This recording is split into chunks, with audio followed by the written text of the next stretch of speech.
The fear of being alone. இதை பற்றி கேள்விப்பட்டிருக்கீங்களா?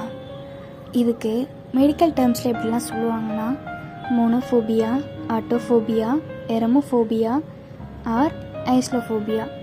அப்படின்னா என்னென்னா தனியாக இருக்கிறதுக்கு பயப்படுறது.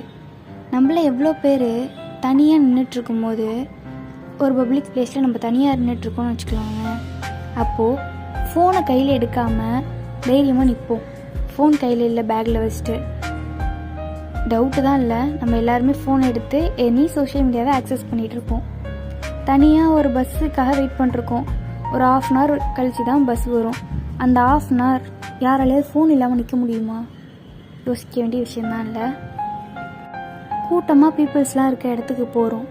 அங்கே போய் தனியாக நம்மளால் நின்று ஒரு வேலையை செஞ்சுட்டு வர முடியுமா? இப்போ பார்க்குக்கு போகிறோம், தனியாக யாருமே இல்லாமல், ஃப்ரெண்டோ பேரண்ட்ஸோ யாருமே இல்லாமல் தனியாக அந்த பார்க்கு போக முடியுமா? எல்லாருமே ஃபேமிலியோடு வந்திருப்பாங்க. நம்மளால் தனியாக அங்கே போக முடியுமா?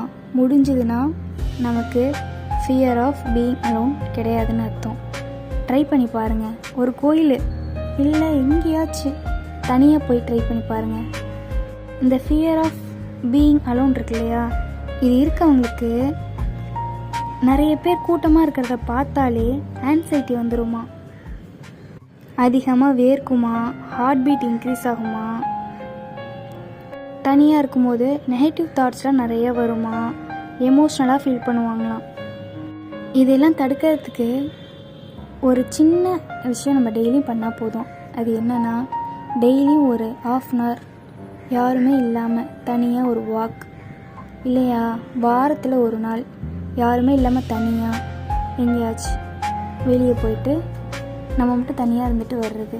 இது எல்லாமே நம்மளை அந்த fear of to be alone நம்மக்கிட்ட இருந்தே நம்மளை பார்த்துக்கிறதுக்கு யூஸ்ஃபுல்லாக இருக்கும்.